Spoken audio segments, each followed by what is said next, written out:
Okay guys, go ahead and open your science book to page 502. We are on chapter 11, lesson 3, so you should have your vocabulary notebooks out and open to a clean page in the science section. And we are on chapter 11, lesson 3. So make sure you have the title of the notes and then today's date at the top of the page.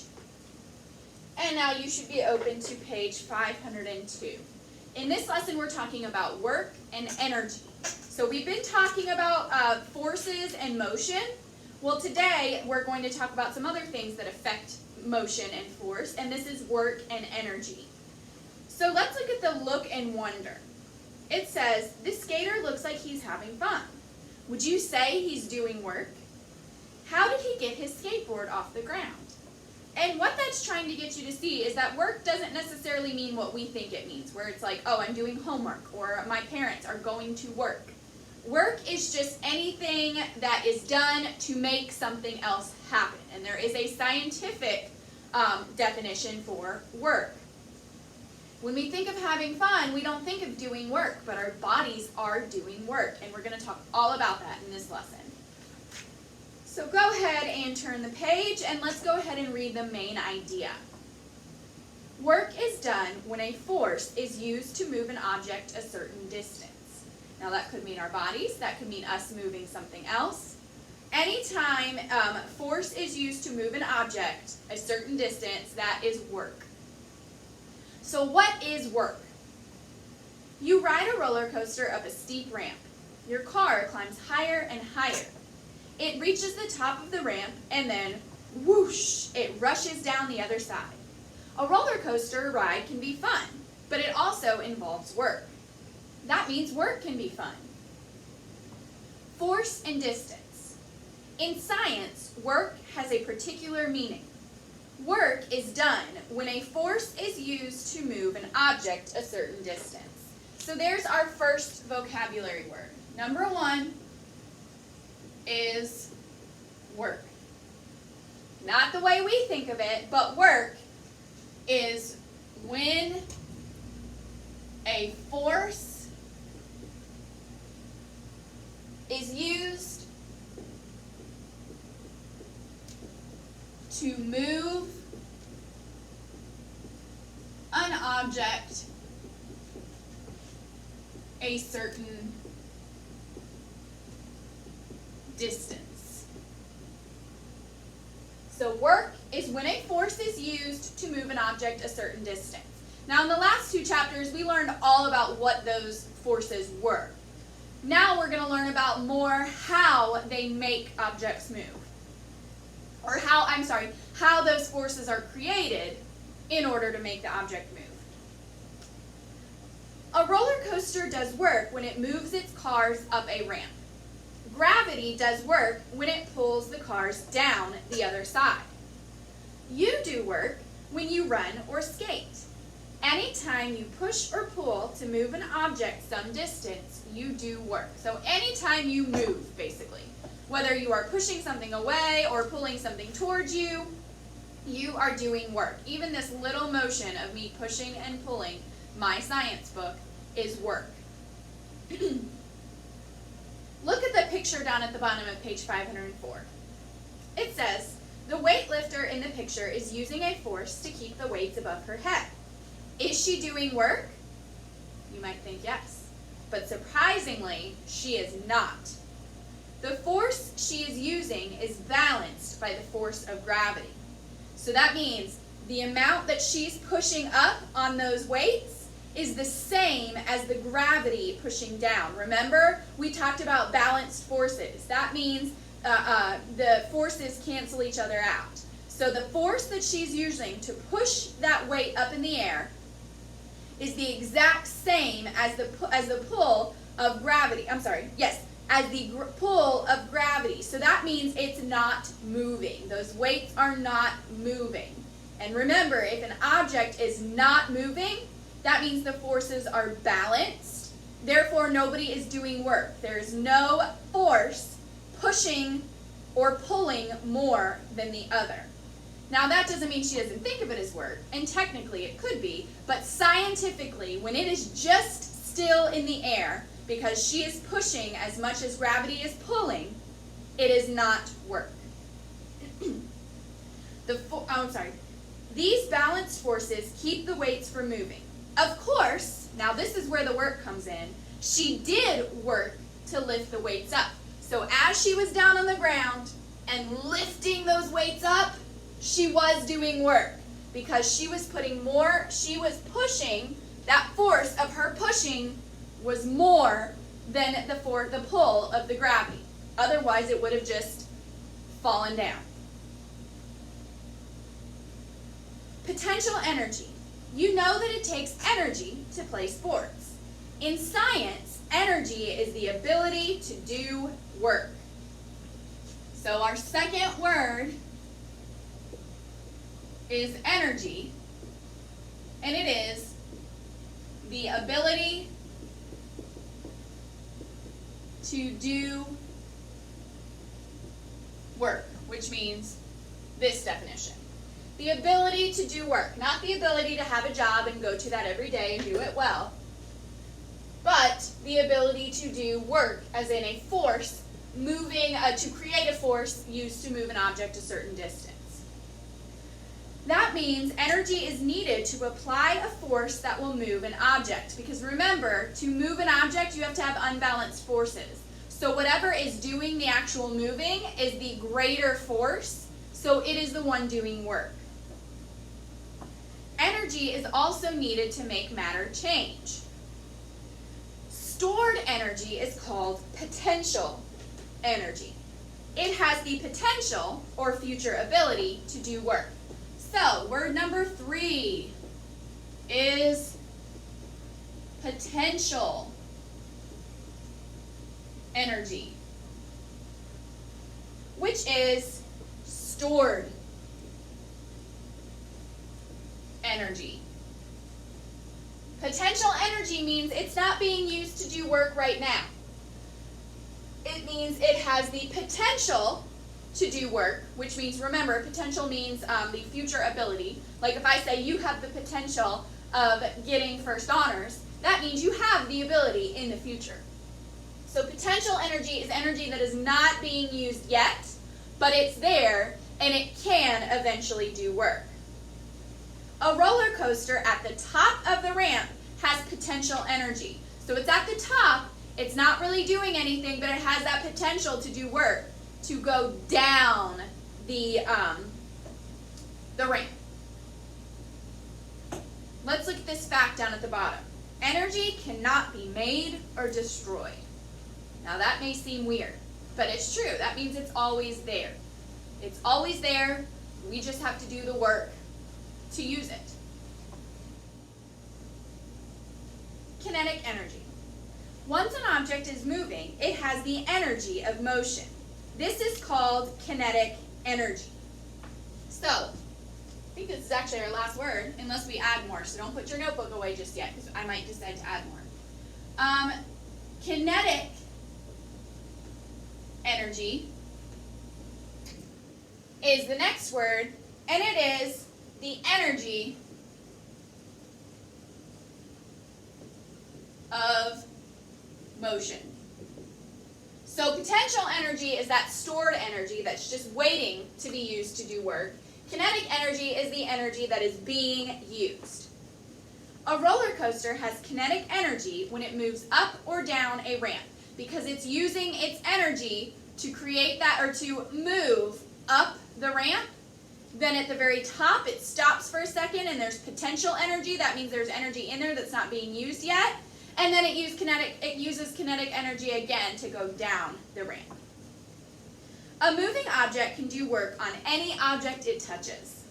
As it travels, the roller coaster also moves the cars and the people inside of them.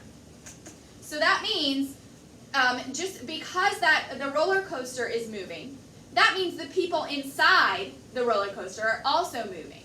If a moving object could not do this, it could not do work on the things it touches, that would mean if we went on a roller coaster, as that roller coaster started to move, we would not. We would be right there breaking through the roller coaster seats in the same exact place, because we're not really doing anything when we're on a roller coaster. We're not moving it. We're not making the roller coaster move. We may be moving our bodies a little bit, but we're not affecting the roller coaster itself. That's because the roller coaster, or even a car on the road, is moving the people inside. Potential energy can change to kinetic energy easily. So that means this stored energy can change into this energy of motion that's being used very easily. Have you ever shot a bow or an arrow? Even if it was one of those toy ones, you may not have. I think I've used like a toy one, but definitely not a real one. The stretched bow, so when you have it back like this before you release, has potential energy because it's not moving right now. But it has that ability to move.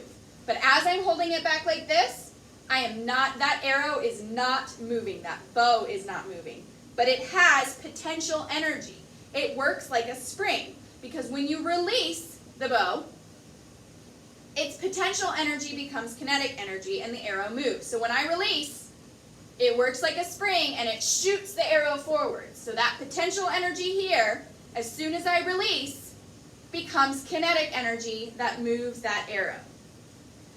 Let's look at this diagram at the top, this picture of this roller coaster on page 505.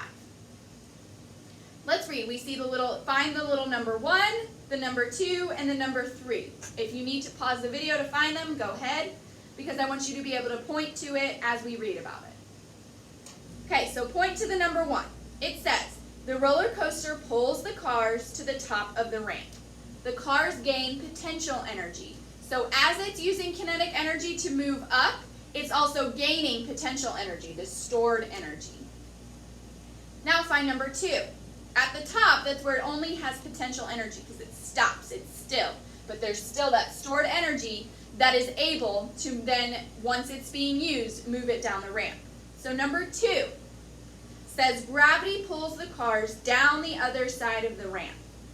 Potential energy changes to kinetic energy. So that potential energy that it was gaining as it went up, it had as it sat at the top, is now changed to kinetic energy as it's moving down.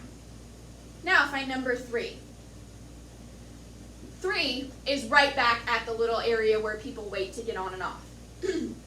Number 3 says the friction of the brakes brings the cars to a stop.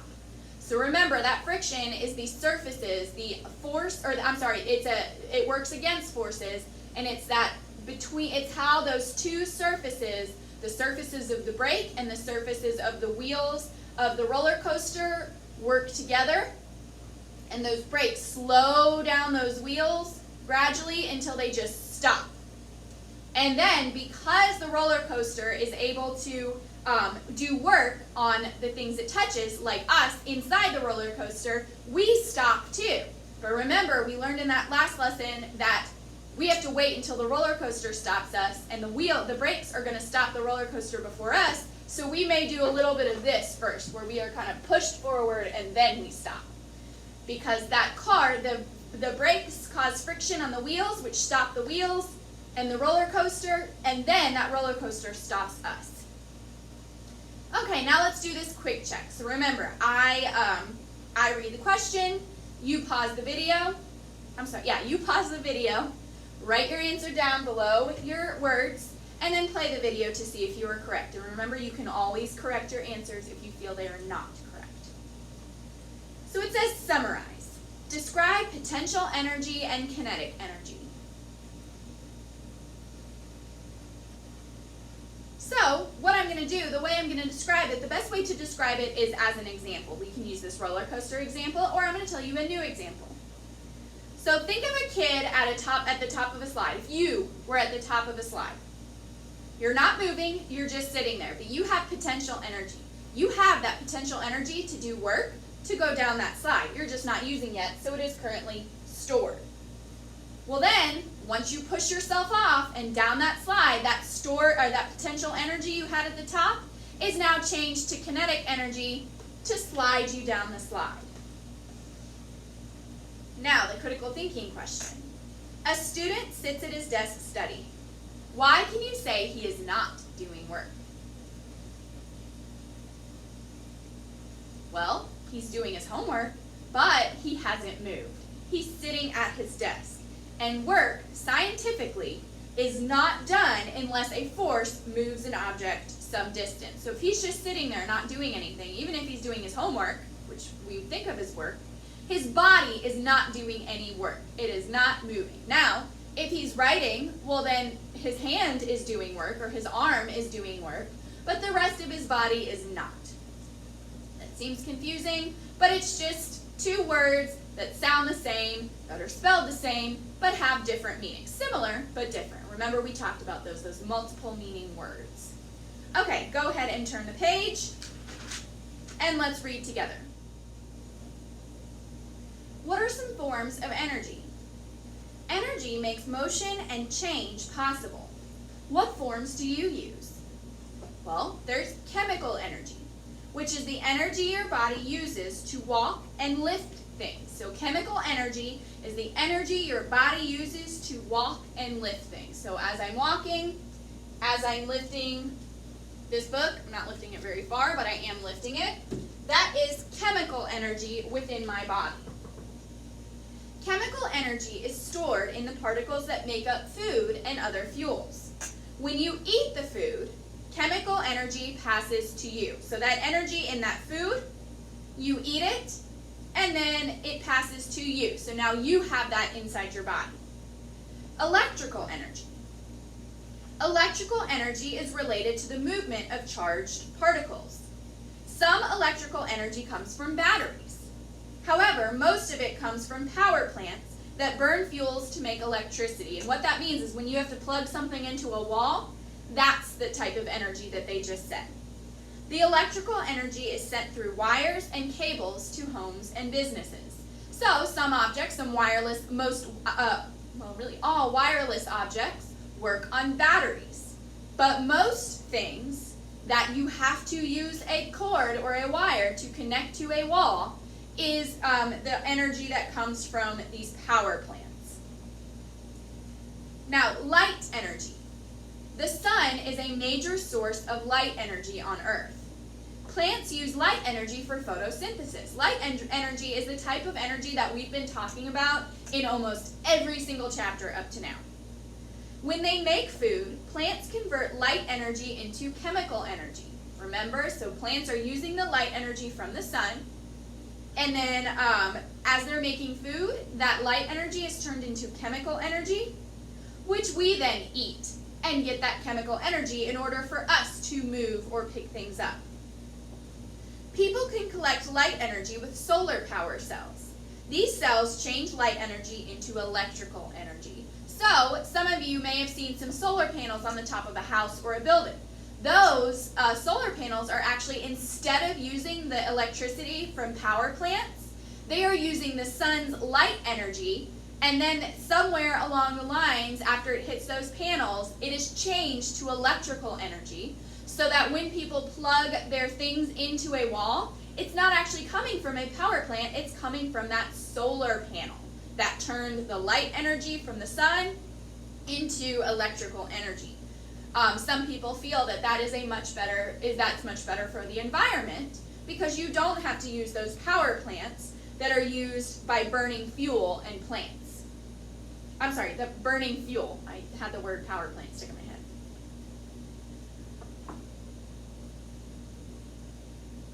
Some scientists use light energy from lasers. A laser is a kind of light that can cut through some materials. Now, some doctors use this. They'll do laser surgery instead of, regular surgery, which we think of when we watch movies or TV shows and somebody's doing surgery and they use that little knife.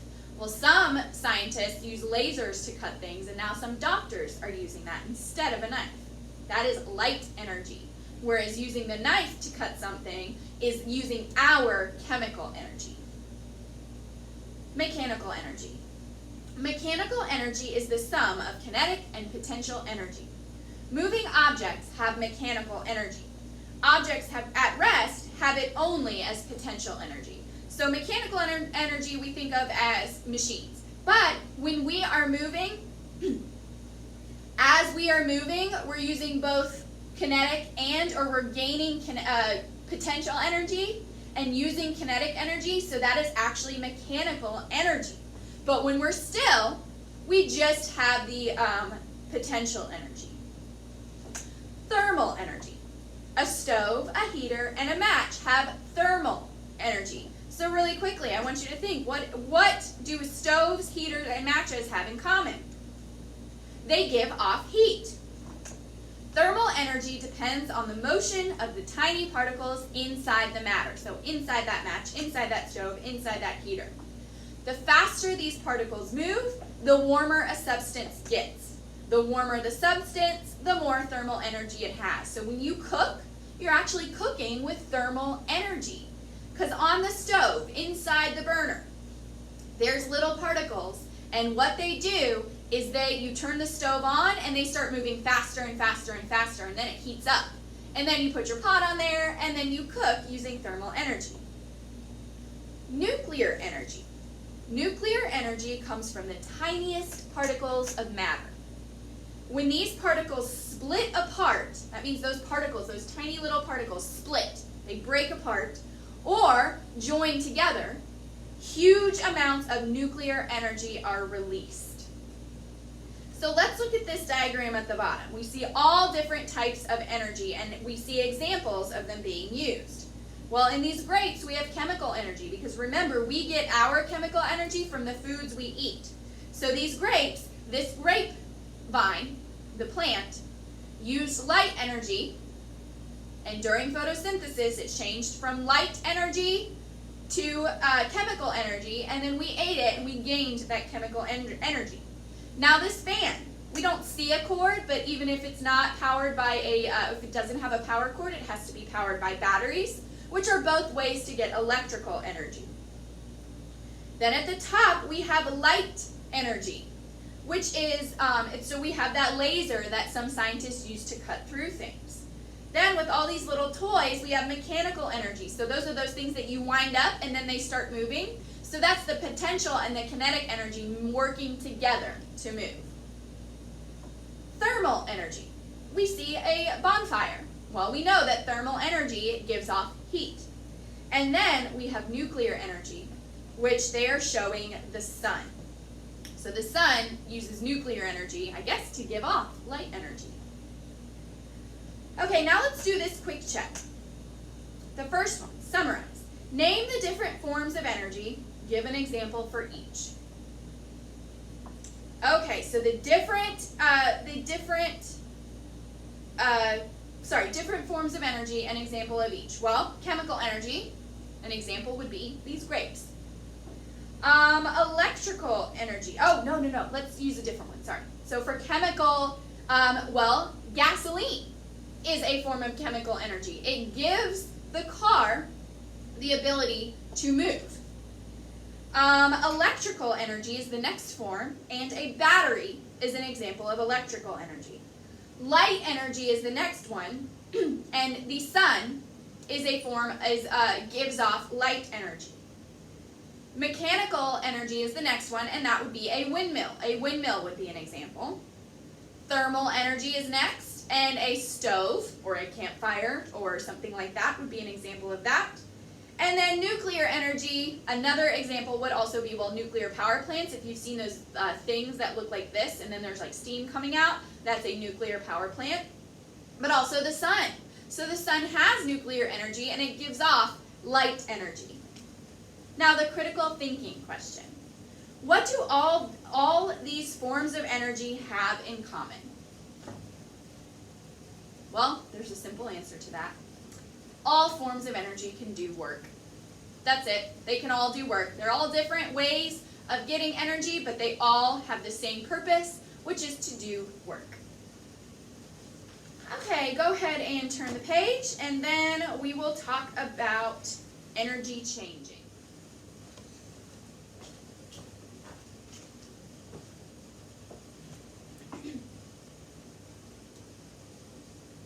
How can energy change?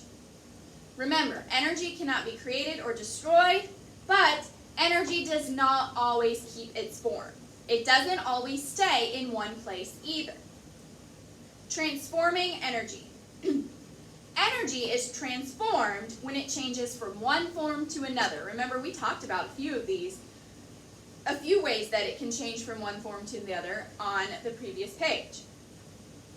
A light bulb, so think of a light bulb, it transforms electrical energy because a light bulb has to be in a lamp that is plugged in or has a battery, but it transforms it from that electrical energy to both light energy because it's giving off that light, and also thermal energy, because if you've ever made the mistake of touching a light bulb that's been on for a while, even if you just turned it off, it burns you. It's very hot. So that electrical energy that was passed to the light bulb from the cord on the wall through the lamp up to that light bulb is transformed to light energy because it gives off that light, and thermal energy because it gets really hot. A blender, so think of a blender like in your kitchen, transforms electrical energy because you have to plug it into the wall. So that electrical energy comes from the wall into the wire up to the blender, and then it turns it to mechanical energy because then it's twisting and it's turning and it's chopping inside whatever you put in that blender. Now, transferring energy. So this is not the same as transforming. Transforming energy is when it changes from one form to another, but transferred energy is when it passes from one object to another. So transforming is what that light bulb did. It took that electrical energy and it turned it into light and heat energy, whereas transferred means it goes from one object to another. The kinetic energy of a marble, as it moves across, is transferred to another marble when they collide. So think about if you've ever played with marbles and you roll one and it hits the other.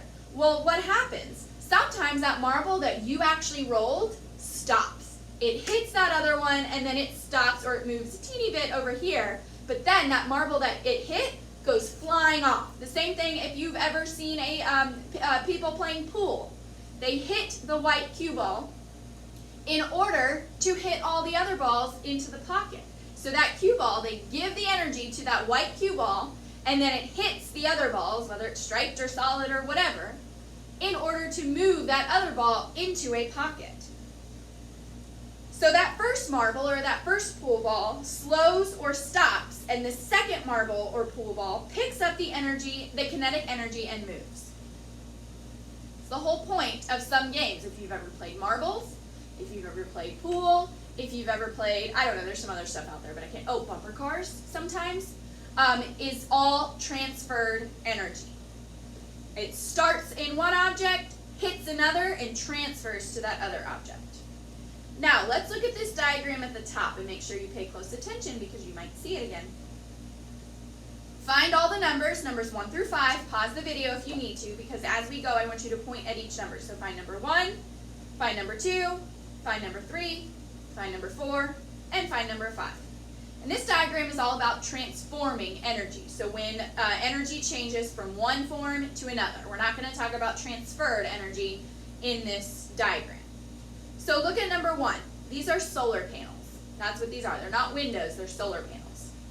So solar panels transform the light energy from the sun into electrical energy that can be used in the house by plugging things in.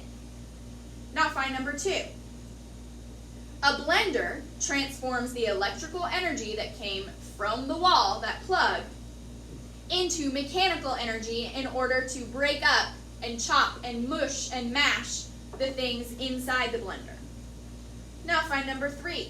Electrical energy, again from being plugged into the wall, is transformed to thermal energy by a kitchen stove. So then you can put your pot on there, your skillet, and cook your food. Then find number 4. Electrical energy from that wall is transformed to chemical energy when a battery is charged. So when you plug your tablet or your laptop or your phone or whatever, those all actually are used. They are powered by batteries. But then when you plug it in, you're charging that battery. So you're changing, that electrical energy from the wall into chemical energy in order for that battery to charge. And then number 5, a lamp transforms electrical energy from the wall into light energy. So that's funny. Number 5 is funny because it started as light energy from the sun, and then that solar panel transformed it into electrical energy. And now, in that light bulb, that electrical energy from the sun is changing back into light energy. So if we look at this question, it says, in what ways is energy transformed inside a home? Well, it's transformed in a lot of ways because it's transformed from electrical energy into mechanical energy, thermal energy, light energy, whatever, all different kinds of energy. And then the people inside that home, if they eat the food that was prepared using thermal energy or mechanical energy, well then they are gaining chemical energy from that food. So there's lots of different ways that energy is transformed inside a home or a business even. Now let's do the quick check. The first one, summarize. What are some ways in which energy changes form? Well, there are lots of ways that we just talked about on this page. So here's one possible answer. You may have a different answer. Just because you have a different answer doesn't mean it's incorrect. If you found it on this page and it said transforming, not transferring, but transforming, it's right. But one example is electrical energy changes into mechanical energy when a blender is used. Now, the critical thinking question. How is energy transformed when you rub your hands together? Think about it. Think about that feeling as you rub your hands together. So what it is the mechanical energy of our bodies moving.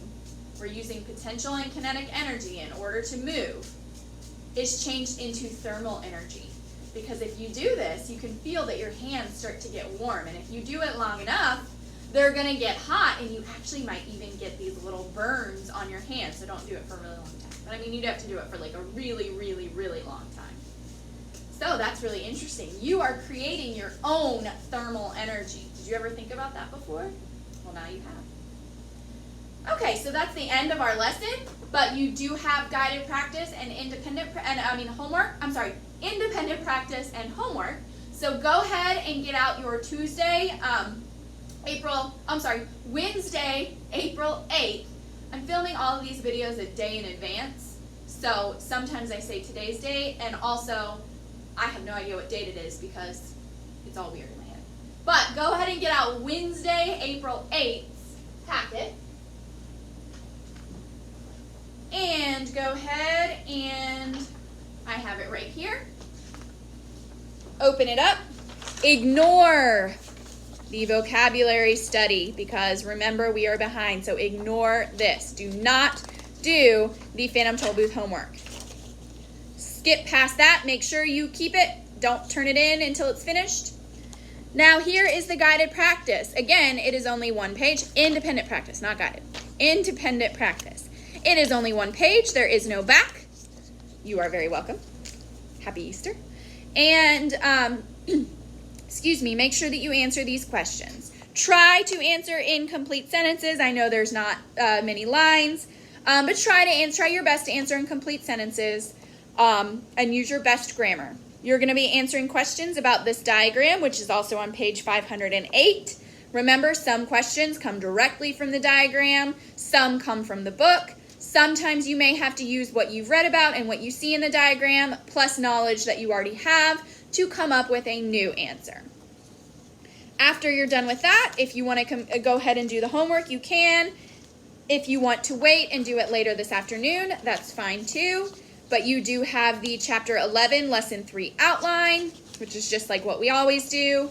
But remember, you have a critical thinking question, so make sure that you do think critically and come up with a good answer. You always need to say how you came up with your answer, why you think that, whatever. You were given lots of lines for a reason. Don't write the same things over and over again just to try to fill it. Just try to come up, fully answer the question. Every single thing that you can think of to write that answers this question, go ahead. Okay, let's see. That's it for science today. If you are doing it in the same order we do it in school or the way that I order it on the paper, that means you, after you finish this homework, you will be done for Easter break. Today's the last day of this week. We will have lessons again on Tuesday, April 14th. Yes. Tuesday, April 14th. Have an awesome break.